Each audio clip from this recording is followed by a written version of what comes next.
अस्सलाम वालेकुम। Function of testosterone study करना है। इससे पहले हमने जो हार्मोन के फंक्शन स्टडी किए थे वो था एस्ट्रोजन और that is responsible for female distinguishing characteristics. और अब हमने टेस्टोस्टेरोन को पढ़ना है। टेस्टोस्टेरोन जो है वो जनरली रिस्पॉन्सिबल है male masculine body male body को डिस्टिंग्विश करने के लिए फीमेल बॉडी के कंपैरिजन में, इवन ड्यूरिंग फीटल लाइफ। अच्छा जी, फीटल लाइफ से ही जो टेस्टोस्टेरोन है वो रिस्पॉन्सिबल होता है इस काम के लिए कि वो मेल मस्कुलिन बॉडी को डिस्टिंग्विश कर सके। The testis are stimulated by chorionic gonadotropin from the placenta to produce moderate quantities of testosterone throughout the entire period of fetal development and for 10 or more weeks after birth। अच्छा, कहते हैं कि जो testis हैं उनको stimulate कैसे हो रही हैं? जो chorionic gonadotropin प्लासेंटा से जो chorionic gonadotropin है वहाँ से टेस्टिस स्टिमुलेट हो रही हैं। और ये स्टिमुलेट क्यों हो रही हैं? ताकि ये मॉडरेट क्वांटिटीज़ में टेस्टिस जो हैं वो टेस्टोस्टेरोन को प्रोड्यूस कर सकें। और ये फीटल डेवलपमेंट में ही प्रोड्यूस होना स्टार्ट हो जाता है और फिर बर्थ के बाद 10 और मोर वीक्स तक ये प्रोड्यूस होता है। और 10 और मोर वीक्स के बाद क्या होता है कि टेस्टोस्टेरोन बॉडी के अंदर बनने में प्रोड्यूस होना बंद हो जाता है। Essentially no testosterone is produce during childhood. पूरे चाइल्डहुड में टेस्टोस्टेरोन प्रोड्यूस नहीं होता। जब तक एज 10 to 13 ईयर्स तक एक मस्कुलिन बॉडी मेल की नहीं होती है तब तक टेस्टोस्टेरोन बॉडी के अंदर प्रोड्यूस नहीं होता। Testosterone production then increases rapidly under the stimulus of anterior pituitary gonadotropic hormones at the onset of puberty and last throughout most of the remainder of life. अब testosterone की जो production है वो अचानक से क्या होती है, एकदम से बहुत ज़्यादा होने लग जाती है। और ज़्यादा वो किसके स्टिमुलस के अंडर हो रही है? एंटीरियर पिट्यूटरी गोनाडोट्रोपिक हार्मोन्स के स्टिमुलस के अंडर टेस्टोस्टेरोन की प्रोडक्शन जो है वो ज़्यादा होने लग जाती है प्यूबर्टी के स्टार्ट में।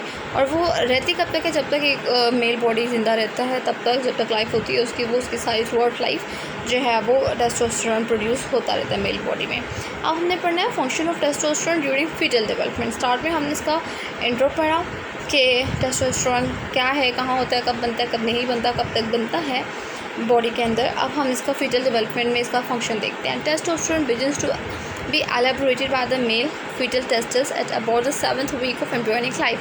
कहते हैं कि टेस्टोस्टेरोन बनना स्टार्ट हो जाता है मेल फीटल टेस्टिस के अंदर जब एम्ब्रियोनिक लाइफ में 7th वीक उसका ऑलमोस्ट चल रहा होता है।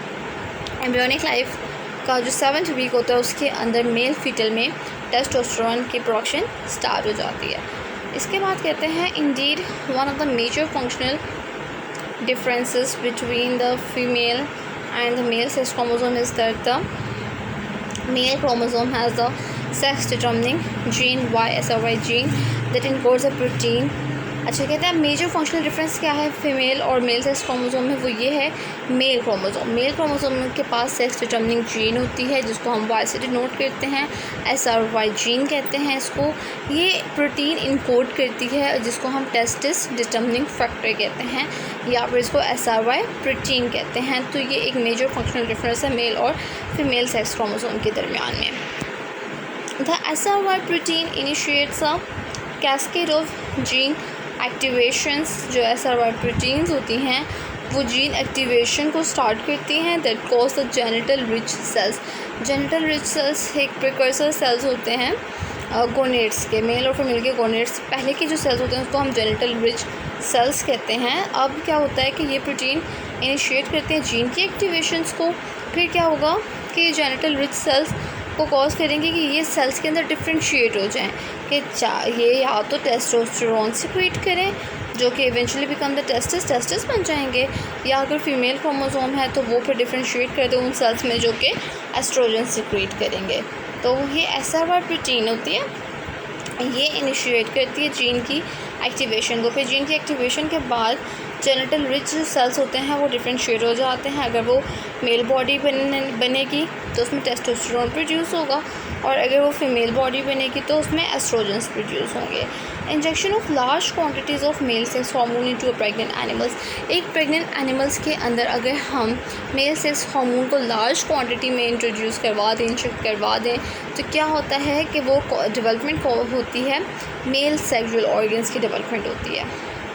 अगर फिटस फीमेल भी है और हमने लार्ज क्वांटिटी में मेल सेक्स हार्मोन को इंजेक्ट करवा दिया तो फिर वो क्या होगा, मेल सेक्सुअल ऑर्गन की डेवलपमेंट हो जाएगी। Also early removal of the testis in the female fetus causes development of female sexual organs. और ये भी है कि टेस्टिस को अगर अर्ली ही टाइम पे हम उसको रिमूव कर दें मेल फीटस से, तो फिर सेक्सुअल ऑर्गन्स जो है वो फीमेल सेक्सुअल ऑर्गन्स की डेवलपमेंट होती है। दस testosterone secreted first by the genital ridges. सबसे पहले टेस्टोस्टेरॉन कहाँ से सिक्रीट हो रहा है? जेनिटल रिजेस से स्टार्ट हो रहा है, जो कि मैंने आपको बताया था कि एक गोनेट्स, मेल और फीमेल बॉडी के गोनेट्स से पहले के जो सेल्स होते हैं उनको हम जेनिटल रिजेस कहते हैं। And later by the fetal testis, और बाद में वो फीटल टेस्टिस से सिक्रीट होते हैं। Is responsible for the development of the male body characteristics, जो कि रिस्पॉन्सिबल होती है मेल बॉडी करेक्टरिस्टिक्स की डेवलपमेंट के लिए, जिसके अंदर क्या इंक्लूड करते हैं? The formation of a penis and the scrotum rather than the formation of clitoris and the vagina. It also causes formation of the prostate gland. अच्छा, इसके अलावा ये prostate gland की भी फॉर्मेशन करते हैं, seminal vesicles की भी फॉर्मेशन करते हैं, मेल जेनिटल डक्ट्स की भी फॉर्मेशन होती है, और उसी टाइम पे ये जेनिटल ऑर्गन, जो फीमेल जेनिटल ऑर्गन्स की फॉर्मेशन अगर हो रही होती है तो उसको सप्रेस कर देते हैं। तो ये सारा फंक्शन था टेस्टोस्टेरोन का एक फीटल डेवलपमेंट में। इसके बाद हम पढ़ेंगे effects of testosterone on development of adult primary and secondary sexual characteristics की नेक्स्ट वीडियो में।